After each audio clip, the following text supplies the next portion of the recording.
Voilà, shalom peuple de Dieu. Je viens par cette vidéo partager avec vous cette petite pensée que le Seigneur met dans mon cœur par rapport à ces grands programmes que la génération Joël Mandinga est en train d'organiser et qui a d'ailleurs débuté depuis hier. Alors, la pensée que le Seigneur nous a donnée dans ce grand programme est souviens-toi de ton premier amour. C'est une interpellation, c'est une parole que le Seigneur parle et le Seigneur dit à l'église d'Éphèse. C'est une histoire qu'on retrouve dans Apocalypse chapitre 2. Alors, j'aimerais peut-être qu'on le lise. Apocalypse chapitre 2. Elle déclare, écrit à l'ange de l'église d'Éphèse, voici ce que dit celui qui tient les 7 étoiles dans sa main droite, celui qui marche au milieu de ce chandelier d'or. Je connais tes œuvres, ton travail et ta persévérance. Je sais que tu ne supportes pas les méchants, que tu as éprouvé ceux qui se disent apôtres et qui ne le sont pas, et que tu les as trouvés menteurs, que tu as de la persévérance et que tu as souffert à cause de mon nom, que tu ne t'es point lassé. Mais ce que j'ai contre toi, c'est que tu as abandonné ton premier amour. Souviens-toi donc où tu es tombé, répands-toi et pratique tes premières œuvres. Sinon, je viendrai à toi et j'ôterai ton chandelier de sa place.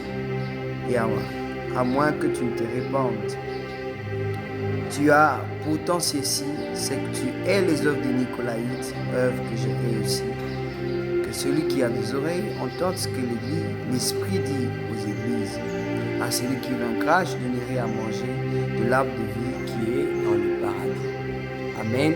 Ça, c'est le texte de base par rapport à notre grand programme. Et comme nous le savons, c'est le Christ qui parle à l'église d'Éphèse. Il commence par faire des éloges à cette église. Il dit, je connais tes œuvres, je connais ton travail, ta persévérance. Je connais ton sens, ta sensibilité spirituelle parce que tu sais discerner ce qui est faux. Je sais ta profondeur dans la connaissance des Écritures. Donc c'est une église qui connaît les Écritures parce que cette Écriture a pu déceler les faux apôtres. Il sait que ces apôtres-là sont des menteurs. Donc c'est une église assez assise dans la connaissance de la parole et dans la persévérance, dans le discernement même. Parce que pour discerner le faux apôtre, il faut non seulement que tu aies la connaissance de la parole, la connaissance des Écritures, mais que tu aies aussi un esprit fort de discernement. Parce que les Écritures, la Bible déclare, la parole de Dieu est d'esprit et vie. Le fondement de la parole de Dieu, pour les saisir, pour les maîtriser, il faut être au minimum un homme spirituel. Alors c'est une église qui est aussi spirituelle parce qu'elle maîtrise, elle sait discerner le faux enseignant, le faux bâtisseur, les faux apôtres. Et cette église est les œuvres de Nicolaïtes, une chose qu'ils partagent en commun avec le Jésus qui parle, le Dieu qui parle dans ces passages. Mais Dieu dit, mais j'ai contre toi, c'est que j'ai quelque chose de contre toi, c'est que tu as abandonné ton premier amour. Alors qu'en lisant, vous allez vous rendre compte que tous les œuvres, tout ce que Dieu cite, tous les éloges que Dieu fait à cette église, c'est exactement les éléments nécessaires pour prouver, manifester de l'amour. C'est tout ce qu'il faut pour que l'on sache que quelqu'un aime. Il doit avoir des œuvres, il doit être persévérant par rapport au travail de cette personne-là. Il dit même que tu souffres, tu as souffert à cause de mon nom. Remarquez que Dieu ne dit pas que je connaissais tes œuvres. Non, il dit je connais. Je sais que tu agis, je sais que tu fais des choses pour moi. Mais seulement, il y a quelque chose qui ne va pas. C'est que ton premier amour, tu l'as perdu. Ton premier amour, tu l'as perdu. Alors, qu'est-ce que Dieu veut nous enseigner? C'est quoi l'amour dont il s'agit? Les hommes, nous nous disons qu'il n'y a pas d'amour sans preuve d'amour. Les preuves d'amour sont les œuvres, les actions que nous accomplissons. Mais ici, il y a des actions, il y a des œuvres. Mais seulement il dit, tu as abandonné ton premier amour. Ah. Mais quel est cet amour qui, lui, ne se manifeste pas par les œuvres? Parce qu'il y a bel et bien des œuvres, mais il dit il y a des œuvres. Ces œuvres-là, malgré ces œuvres, il n'y a pas d'amour. Alors, en cherchant, on voulait comprendre de quoi Dieu parle, qu'est-ce que Dieu veut vraiment exprimer dans ces passages. C'est quoi le premier amour? Parce qu'il dit le premier amour, il parle aussi des premières œuvres. C'est-à-dire, il réclame aussi les œuvres. Mais ça doit être ces premières œuvres-là. Les premières œuvres émanent, sortent du premier amour. C'est ce premier amour qui a comme manifesté, ou c'est de ces premiers amours qui sont sortis les premières œuvres. C'est en cherchant, on voulait comprendre un peu, que le Seigneur nous a permis de comprendre 2-3 petites choses. Alors la première de base que je voulais dire, c'est en cette vidéo, la première des choses, c'est que Dieu sait que l'homme ne peut pas l'aimer par lui-même. C'est la première des choses que nous devons retenir.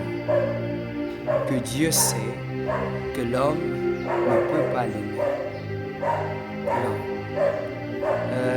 Quelqu'un me dira, mais comment Dieu sait qu'on ne peut pas l'aimer? Oui, Dieu sait que l'homme ne peut pas l'aimer par lui-même. Pourquoi? Parce que Dieu se rend compte que l'homme en lui-même ne peut même pas aimer, ne peut même pas s'aimer lui-même. Dieu le sait. Et je crois que c'est l'apôtre Jean qui le dit dans 1 Jean chapitre 4. Il dit, si l'homme que tu vois, tu ne peux l'aimer, comment pourrais-tu dire que tu aimes Dieu? Donc l'homme que je vois chaque jour, que je parle, certains avec qui nous habitons, mais si l'homme ne peut pas arriver à aimer cette personne-là, comment pourrait-il dire qu'il aime Dieu? Vous voyez? Et la loi dit, tu aimeras le Seigneur ton Dieu de tout ton cœur, de toute ton âme, tout ça. Et la loi ajoute que tu aimeras ton prochain comme toi-même. Il y a ces deux principes dans la loi.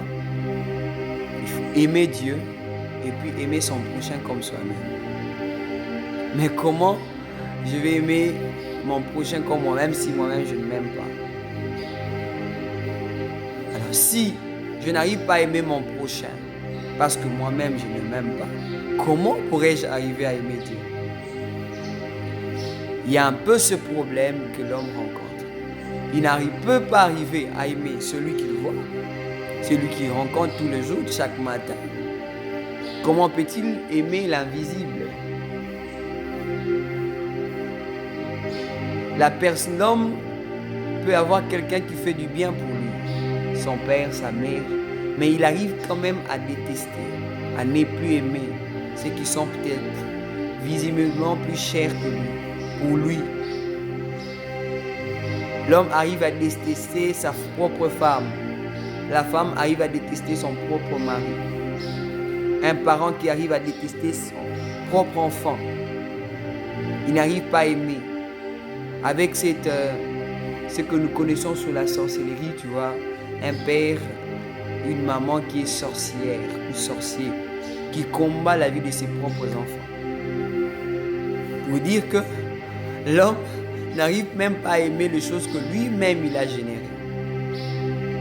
Il n'arrive même pas à aimer les choses qui sont sorties de lui. Comment peut-il arriver à aimer Dieu? Donc l'homme ne peut pas aimer Dieu par lui-même. Et Dieu sait que l'homme ne peut pas l'aimer par lui-même. Alors la deuxième des choses qu'il faut retenir, c'est que Dieu ne reçoit pas de l'homme des choses qui ne viennent pas de lui. Dieu ne reçoit pas d'un homme des choses qui ne viennent pas de lui. C'est-à-dire, si Dieu ne t'a rien donné, il ne te demandera rien en retour. Parce que Dieu ne prend que de l'homme, c'est que lui-même, il avait déjà commencé par donner à l'homme. Dieu ne te demandera jamais Isaac s'il ne t'a pas encore donné Isaac.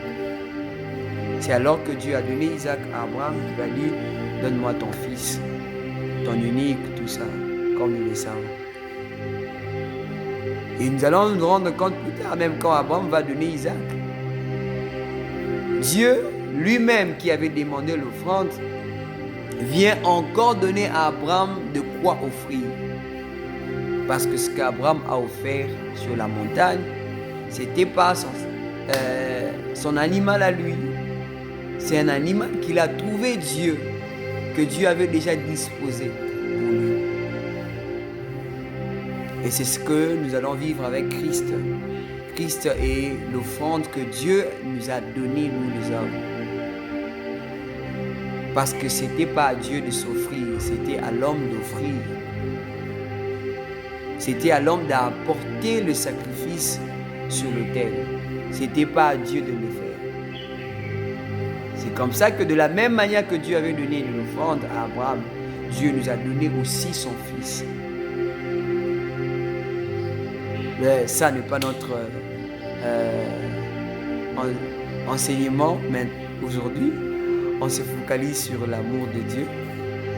Alors, Dieu ne reçoit pas de l'homme ce qui ne vient pas de lui. Et sont là les deux bases qu'il ne faut pas oublier dans cette affaire. Alors, puisque Dieu ne reçoit pas de l'homme ce qui ne vient pas de lui, et Dieu sachant aussi que l'homme ne peut pas l'aimer par lui-même, alors Dieu ne peut pas exiger de l'amour à l'homme, ne peut pas demander à l'homme, ne peut pas ordonner à l'homme de l'aimer s'il ne commence pas par apprendre à l'homme comment il doit aimer Dieu, comment il doit même aimer le prochain, comment il doit même s'aimer lui-même, parce que l'homme n'a pas les capacités en lui-même de pouvoir aimer. Ce verbe aimer ou cette action d'aimer, en fait, n'est pas l'un des points forts de l'homme. Depuis la chute de l'homme, l'homme n'a pas cette capacité-là de s'aimer ou d'aimer qui que ce soit. Si l'homme peut mettre fin à sa propre vie, alors il a la facilité de mettre fin aux autres vies, aux autres personnes. Si l'homme peut se haïr lui-même, alors il n'a pas la capacité d'aimer Dieu. Alors Dieu, sachant cela, il met deux principaux moyens pour aider l'homme à parvenir à l'aimer comme il le demande ou comme il le souhaite. Comme il le souhaite. Alors c'est ce que nous allons voir dans cette petite vidéo. Et c'est cette petite pensée que le Seigneur m'a mis dans mon cœur pour partager avec vous. Alors, la première des choses, le premier moyen que Dieu met en place pour parvenir à l'aimer, le premier moyen, et que vous devez, de partout où vous êtes, vous devez retenir cela, le maîtriser, le garder.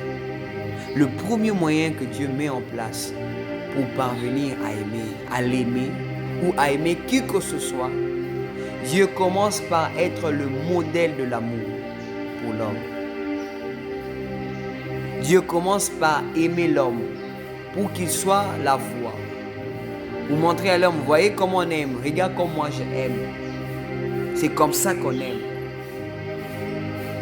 C'est comme ça que la Bible dit, Jean 3,16, elle déclare, car Dieu a tant aimé le monde qu'il a donné son Fils unique. Et la Bible va plus loin en disant que Dieu a manifesté son amour par son Fils Jésus-Christ. Dans Romains, il est écrit que Dieu prouve son amour envers nous. Et c'est que même quand nous étions dans le péché, Christ est mort pour nous. En d'autres termes, Dieu a commencé par nous montrer de l'amour. Il a commencé par nous donner de l'amour. Il a commencé par être un modèle d'amour pour nous. Et cet amour-là qu'il a manifesté envers nous, c'est en Christ qu'il a manifesté. Il a envoyé Jésus mourir pour nous à la croix. Jésus est mort pour nous, nous étions pécheurs. Jésus est mort pour nous, nous ne connaissions pas Dieu. Jésus est mort pour nous, nous n'avons pas prié. Jésus est mort pour nous, nous n'étions pas saints. La sanctification dont on chante aujourd'hui, nous ne l'avions pas. Alors quand Dieu était en train de nous aimer, quand Christ est monté à la croix pour nous, surtout nous de ces temps ici, personne n'avait fait une œuvre. Personne n'avait prié. Personne n'était à la montagne. Personne ne pouvait vanter une œuvre qu'il avait fait pour que Jésus attire son attention sur lui et qu'il meure à la croix pour nous. Jésus est mort à la croix pour nous. Nous n'avons pas cherché ça. Nous n'avons pas prié pour ça. Nous n'avons pas demandé cela à Dieu. Nous étions dans notre vie du péché. Pour tous ceux de cette génération, ou de ces temps ici, de ces derniers temps, nous n'étions pas encore nés, nous n'existions même pas. Nous n'avons même pas commis notre premier acte du mal. Nous n'avons même pas fait notre premier mal. Nous n'avons même pas encore prononcé une mauvaise parole. Nous n'avons même pas encore péché. Bien sûr, je ne parle pas du péché d'Adam. Nous-mêmes n'avons pas encore posé un mauvais acte, une mauvaise action. Mais Jésus était déjà monté à la croix pour nous. Pourquoi? Pour manifester, pour prouver l'amour dont Dieu, le Père, nous avait aimés. Donc, Dieu a manifesté son amour pour nous montrer, pour être le modèle parfait de l'amour. Parce que la Bible déclare que Dieu est amour. Ça, c'est le premier moyen, la première méthode, la première manière dont Dieu utilise pour enseigner à l'homme comment il faut aimer. Pas seulement l'aimer d'abord, l'aimer Dieu, mais aimer aussi son prochain, aimer tous ceux qui sont autour. C'est pourquoi Jésus dit que dans la loi, il est écrit qu'il faut aimer Dieu de tout son cœur, mais aussi aimer son prochain comme toi-même. Mais moi, Jésus, je vous dis, aimez vos prochains, comme moi, Jésus, je vous ai aimé. Prenez-moi pour modèle d'amour. Servez-vous de l'amour que je vous ai donné pour aimer les autres, pour aimer vos prochains. Ou encore, je vais même aller plus loin. Et servez-vous de l'amour que je vous ai aimé, dont je vous ai aimé, pour même aimer moi Jésus. Si Jésus, parce que Jésus est un prochain des apôtres, il est le plus proche des apôtres. Si les apôtres doivent aimer leurs prochains, y compris Jésus, parce que Jésus est le prochain des apôtres, leurs proches, si vous devez aimer le prochain, aimez-le comme moi, Jésus, je vous ai aimé. En d'autres termes, Pierre, si tu veux m'aimer, Jésus, aime-moi comme moi, Jésus, je t'ai aimé. Je suis le modèle pour toi. Le modèle d'amour que je demande.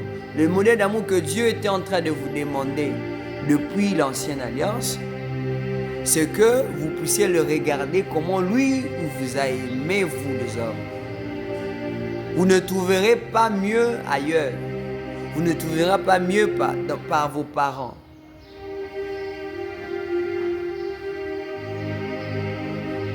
Je crois que je parle à quelqu'un.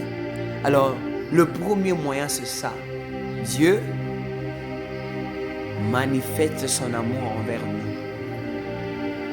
pour que nous puissions apprendre, pour que nous puissions voir comment on peut aimer Dieu. Alors, tu veux savoir comment tu peux aimer Dieu? Comment aimer Dieu? On aime Dieu en réponse de son amour pour nous, en considérant l'amour que Dieu a pour nous. Lorsque je regarde la manière dont Dieu m'aime, mon amour naît de son amour. Mon amour vient de comment lui fait pour moi, de comment lui m'a aimé et comment il s'est donné pour moi. Même quand on parle des œuvres, la Bible déclare, souviens-toi de ton premier amour et pratique tes premières œuvres.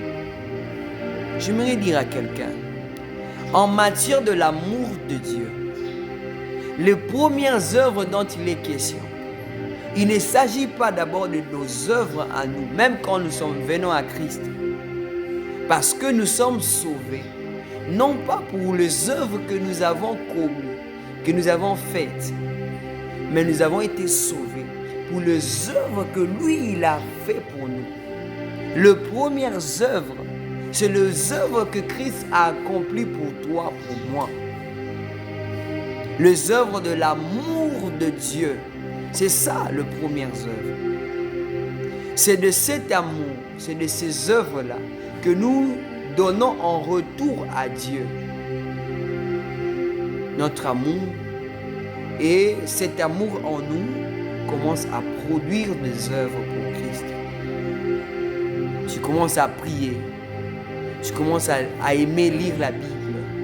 Tu commences à manifester l'amour. Parce que cet amour de Dieu en nous est comme une sémence qui devient un arbre qui portera des fruits. Ce sont ces fruits-là de l'amour de Dieu qui deviennent aussi pour nous des œuvres.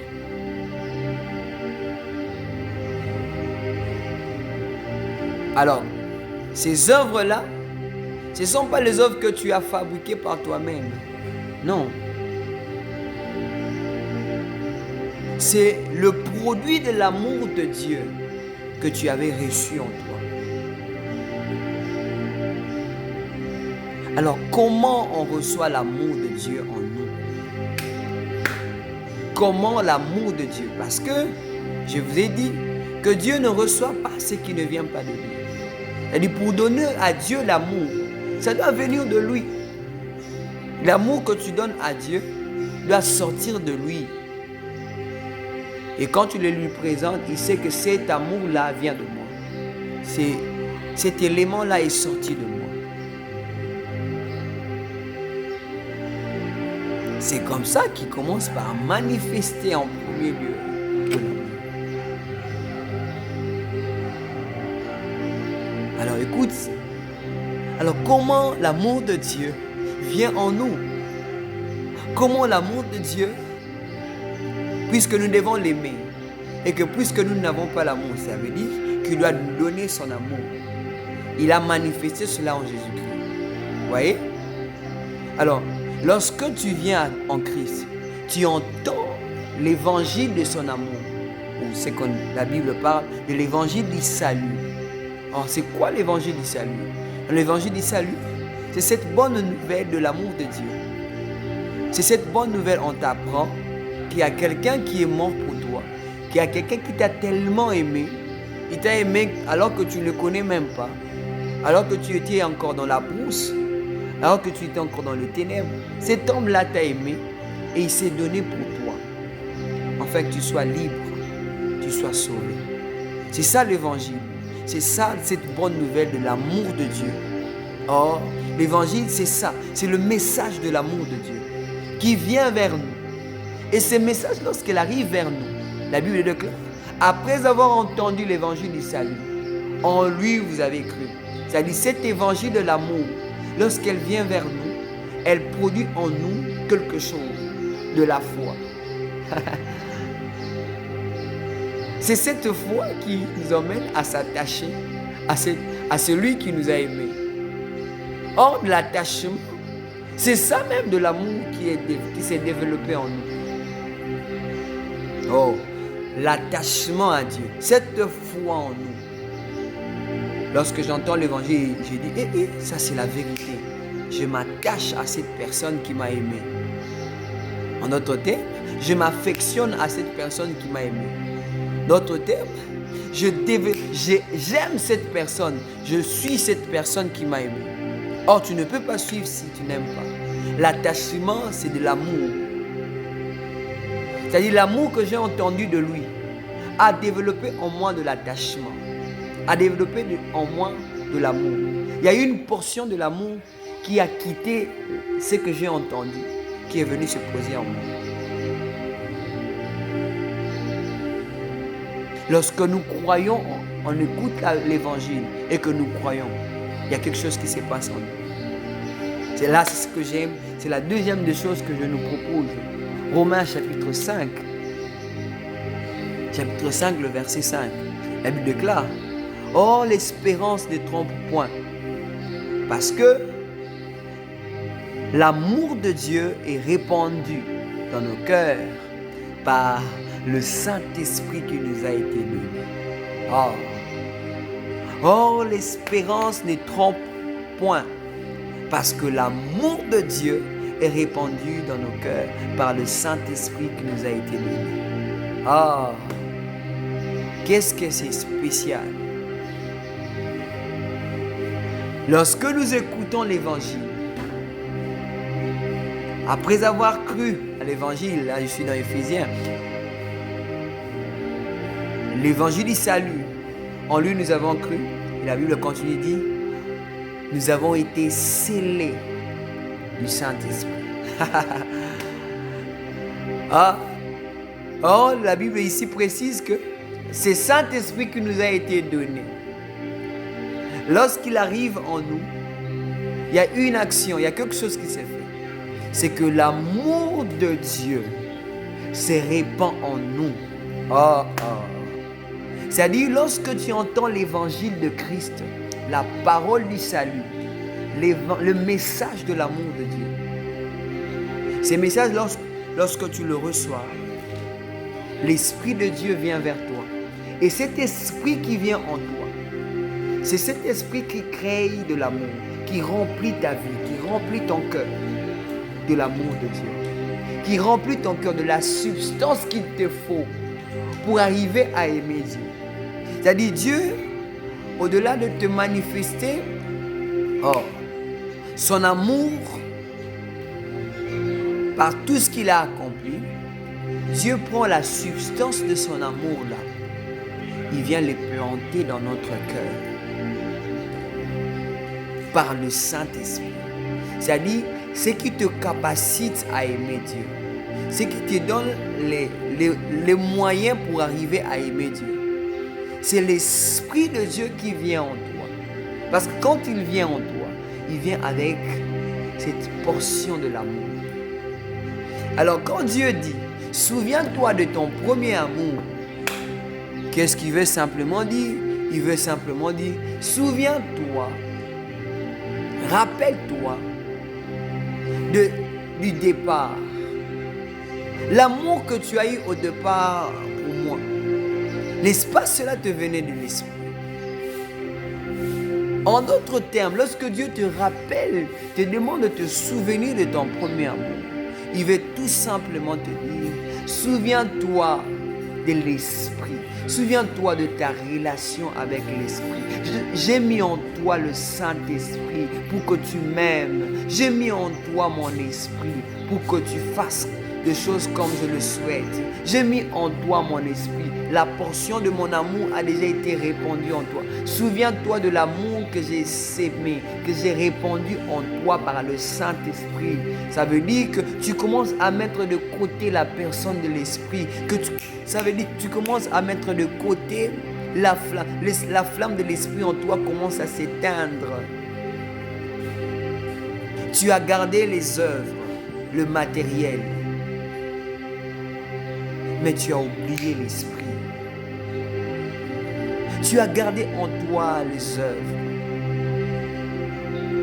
Tu es resté dans la liturgie. On fait ceci, on accomplit ceci. Mais tu as oublié que tu ne m'aimais pas par tes œuvres. Non. Parce qu'au départ, le premier amour ne s'est pas manifesté avec tes propres œuvres. Ton premier amour s'est manifesté par ses œuvres à lui. Les premières œuvres du premier amour, ce ne sont pas d'abord nos œuvres à nous humains, à nous le croyant, non. C'est ces œuvres, les œuvres de Christ. Nous avons cru aux œuvres de Christ. L'amour de Dieu, le Saint-Esprit est venu en nous parce que nous avons cru aux œuvres de Christ. Les premières œuvres ici, ce ne sont pas les œuvres de l'homme, c'est les œuvres de Christ. Et c'est cette œuvre-là qui a produit en nous cette foi. Parce que la foi et l'amour ne sont pas deux choses différentes. Plus ta foi baisse, plus ton amour pour Dieu baisse. Tu ne peux pas dire que tu aimes Dieu si tu ne crois pas en lui. Tu ne peux pas dire que j'aime Jésus si tu n'as pas cru en lui. La foi et l'amour, ce ne sont pas deux choses différentes. Tout ce que Dieu veut dire, tu as oublié ta première foi. C'est par cette foi que l'Esprit est venu en toi. En lui, nous avons cru et nous avons été scellés.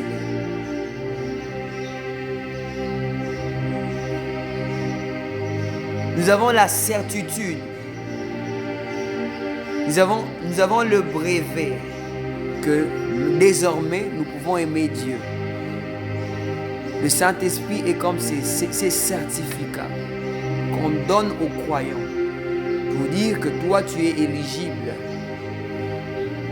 Tu as les capacités de pouvoir aimer Dieu, de pouvoir marcher avec lui, de pouvoir servir Dieu. Parce que c'est Dieu lui-même qui vient vers toi. Il vient habiter en toi. Il vient s'aimer lui-même en toi. C'est Dieu lui-même qui vient aimer ton prochain en toi, par le Saint-Esprit. Mon frère, ma soeur, tu ne peux pas aimer Dieu par toi-même. Tu ne peux pas aimer par tes propres efforts. Tu ne peux pas aimer par tes propres actions. Tu ne peux pas aimer par Dieu par tes propres œuvres. Ce n'est pas ton offrande qui relève ton amour pour Dieu. Cette histoire de la veuve, de cette veuve qui a offert, il a donné le plus petit montant dans le temple. Il y avait de ceux-là qui donnaient de plus gros. Des sommes tellement exorbitantes. Mais celle-là, elle est venue avec le peu qu'elle avait. Mais le peu qu'elle avait était aussi le tout ce qu'elle avait. Elle a apporté ça. Et Jésus dit, c'est elle qui a donné le plus grand. Parce qu'il lui en a donné avec son cœur. Ça veut dire que ce ne sont pas nos offrandes d'abord. Il y a ceux qui font des dons extrêmes à l'église. Mais ce n'est pas d'abord ça que Dieu suit. Dieu regarde en toi. Quelle est la fréquence, quelle est la dose, quelle est la quantité de l'amour de Dieu que l'Esprit de Dieu en toi est en train de produire. Plus le Saint-Esprit est en grand, comment dirais-je, la dose de l'Esprit en toi est élevée. Plus en toi, il y a plus d'amour de Dieu.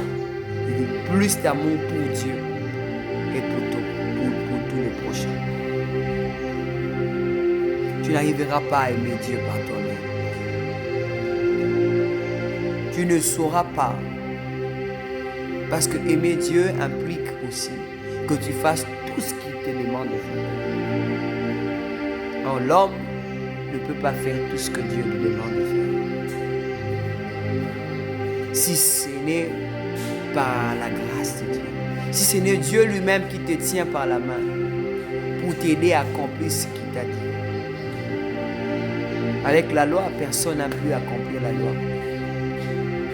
Et ce qui est bizarre, c'est que la loi, même si tu en as accompli sur les 10 par exemple, si tu en as accompli 9 et que tu en manquais à une seule loi, donc tu es disqualifié. Tu es condamné dans toutes les autres 9. C'est-à-dire, on peut comprendre que dans l'ancienne alliance, personne alors n'a pu aimer Dieu. Personne. Et ça a été pour Dieu une manière de nous enseigner. Si nous regardons bien l'ancienne alliance, nous allons comprendre que Dieu est en train de nous enseigner que nous ne pouvons pas l'aimer par nous-mêmes. Mon frère, ma soeur, je t'invite à désirer plus de l'Esprit de Dieu. Si tu ne l'avais pas, l'homme naturel ne peut pas aimer Dieu. Tu ne sauras pas. C'est comme ça, tu verras, tu fais des efforts, mais en toi, il y a autre chose. Tu ne sauras pas. Mais il y a une possibilité d'aimer Dieu. C'est par le Saint-Esprit. Il est lui-même l'exemple, car Dieu nous a aimés le premier. Et par le Saint-Esprit en nous, il nous a donné cette capacité de l'aimer. Et mon frère, ma soeur, il faut désirer plus de Dieu, plus de l'Esprit de Dieu. L'Église n'a plus d'amour. Nous manquons l'amour à l'Église aujourd'hui parce que le Saint-Esprit est devenu loin de nous. Que le Saint-Esprit descende en cette génération, en ces temps-ci. Ce que l'Église a besoin, c'est le Saint-Esprit. Que le Saint-Esprit se répande. Oh, l'abra des chats de blanc. Que le Saint-Esprit se répande. Que le Saint-Esprit sature. Il y a le poison aujourd'hui à l'Église. Parce que l'amour n'y est pas. Que le Saint-Esprit se répande. Je prie pour toi. Que le Saint-Esprit sature ton cœur. Que le Saint-Esprit sature ta vie. Que le Saint-Esprit te remplisse de lui. Que le Saint-Esprit nous remplisse de lui. Au bras d'Alabacha. Je fais cette prière pour toi. Que le Seigneur te bénisse. Que ce message. Que le Saint-Esprit te rencontre et qu'il te visite. Qu'il te remplisse de l'amour de Dieu. C'est la seule manière de pouvoir arriver à aimer Dieu. Les œuvres doivent naître de l'Esprit. C'est l'Esprit qui est l'arbre. Pour porter le fruit de l'Esprit, mais il faut commencer par avoir l'arbre, non? Pour avoir les œuvres de l'amour de Dieu, mais il faut commencer par avoir cet amour en toi. Et cet amour est répandu en nous par le Saint-Esprit. Celui l'arbre, celui les cerveaux moteurs. Et il est disponible pour quiconque croit en Dieu. Pour quiconque met sa foi en Dieu. Pour quiconque se disponibilise. Pour recevoir la parole de Christ, l'évangile du Seigneur, le message de l'amour de Dieu.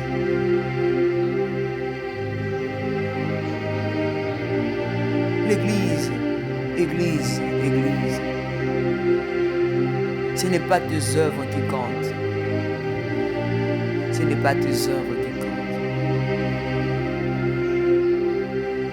Ton premier amour, c'est le Saint-Esprit qui vient en toi. Le premier amour, c'est la portion de l'Esprit de Dieu qui est en nous, qui est venu en nous et qui a répandu l'amour de Dieu. Or, le Saint-Esprit, la Bible déclare, n'éteignez pas l'Esprit, ne l'attristez pas. Plus le Saint-Esprit est attristé, plus le Saint-Esprit est attristé, il devient comme ce feu qui s'éteint petit à petit, petit à petit, petit à petit. Plus le feu de l'Esprit s'éteint, plus l'amour pour Dieu diminue, plus l'amour pour Dieu diminue, plus l'amour pour Dieu diminue.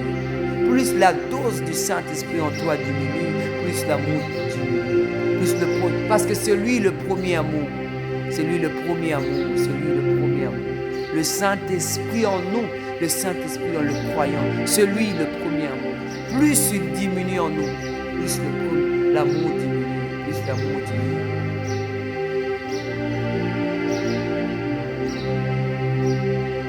Je prie que le Saint-Esprit nous remplisse encore. Je prie que le Saint-Esprit nous remplisse encore. Je prie que le Saint-Esprit nous remplisse encore. Je prie que le Saint-Esprit nous remplisse. Je prie de là où tu es, je veux que tu fasses cette prière. Dis à Dieu, je veux restaurer ma relation avec l'Esprit. Peut-être que je commence à le mettre de côté. Peut-être que je n'écoutais plus sa voix. Peut-être que j'ai introduit la vie de péché. J'ai commencé à faire autre chose que la parole de Dieu. Peut-être que je ne l'écoutais pas. Je n'ai pas été attentif à l'Esprit. Et il a commencé à s'attrister. Plus il s'attriste, plus il se refroidit. Il se refroidit, il se refroidit. C'est le refroidissement de l'Esprit qui refroidit l'amour pour Dieu. Je veux que de là où tu es, que tu fasses cette prière avec moi. Oh Dieu, je te prie. Oh Dieu, je te demande. Je te demande, je te supplie que le Saint-Esprit me remplisse à nouveau. Que le Saint-Esprit me remplisse à nouveau. Que le Saint-Esprit me remplisse à nouveau. Que le Saint-Esprit me remplisse à nouveau. Que le Saint-Esprit me remplisse à nouveau. Est-ce que tu peux élever ta voix et prier? La ré devenez chabrade. Les comptes et les bahas sibradia. Les usadia ve chabradia. Comple qui te live de glados. Uta liva sous et liva hataladia. O intele qui te liso die. Vedish tabrados caparada baha. Je te supplie que ton amour me remplisse. Que ton amour me remplisse. Que ton amour me remplisse par ton esprit. Que le Saint-Esprit me restaure. Que le Saint-Esprit reprenne place dans mon cœur. Que la dose de l'Esprit augmente en moi. Afin que l'amour de Dieu me sature. Que l'amour de Dieu déborde en moi. Je déborde d'amour de Dieu. Lorsque l'Esprit de Dieu déborde en moi. Oh, que le Saint-Esprit déborde en moi. La rede chate la bla. Les padés chida la vadega. Que l'amour de Dieu déborde en moi. Taladagaha. Mandele de Geva. La brade chadebla. Je prie que l'amour de Dieu se répande dans ton cœur par le Saint-Esprit. Que le Saint-Esprit se répande en toi. Et que l'amour de Dieu te remplisse. Que l'amour de Dieu sature ton cœur. Oh, Shadaladeble. L'amour de Dieu. Le premier amour. C'est le Saint-Esprit que tu as reçu lorsque tu as cru. Ne le néglige pas. Peut-être que tu as commencé à le négliger. Tu as commencé à le négliger. Les œuvres, Éphèse avait les œuvres. La persévérance, Éphèse avait la persévérance. La souffrance pour le nom de Christ, Éphèse l'a vécu. Mais il a commencé à perdre. Il a commencé à mettre l'esprit qui a généré avant lui le premier amour qu'il a eu. Le premier amour, c'est la manifestation du Saint-Esprit dans notre cœur. Lorsque l'Esprit vient se révéler en toi, lorsqu'il se manifeste, il t'emmène à aimer en premier lieu Dieu. Tu comprends que c'est Dieu seul que tu dois aimer. Que le Saint-Esprit vienne en toi. Que le Saint-Esprit sature ta vie. Que le Saint-Esprit prenne le contrôle sur toi. Que le Saint-Esprit, oh, chante la vie. Que Dieu veille sur toi. Père, je prie pour tout celui qui va suivre cette vidéo, que tu satures son cœur de toi, que tu satures son cœur de ton esprit, que le Saint-Esprit l'envahisse, que le Saint-Esprit prenne le contrôle sur lui, que le Saint-Esprit remplisse sa vie, et qu'il sache combien tu l'as aimé, et qu'il puisse t'aimer aussi, parce que tu es le modèle parfait de l'amour, tu es le modèle parfait de l'amour pour nous, tu es le modèle parfait de l'amour pour que nous puissions t'aimer, tu es le modèle parfait de l'amour pour que nous aimons nos prochains. Merci. Bénis ton peuple, que tout soit pour ta gloire dans le nom de Jésus. Je prie et déclare ainsi. Amen. Que Dieu vous bénisse. Que la paix du Seigneur soit avec vous, sur vos familles, sur votre maison, dans le nom de Jésus. À la prochaine. Et je vous invite ce soir, venez prier avec nous. Et Dieu ne manquera pas de nous faire du bien. Toute cette semaine, nous serons ici en train de parler de ces grands thèmes. Viens prier avec nous et Dieu ne manquera pas de nous faire du bien. Ciao. Maninga pour Christ, on est là. Souviens-toi de ton premier amour. Viens. Nous sommes sur l'avenue Kayemba, numéro 26. Non loin de la grande référence, c'est l'école d'Iloba, vers Grand Malik. Si vous demandez, à partir de Grand Malik, vous demandez l'avenue Kayemba, on va vous montrer. Venez prier avec nous. Venez écouter la parole. Et le Seigneur ne manquera pas de faire du bien. Que Dieu vous bénisse.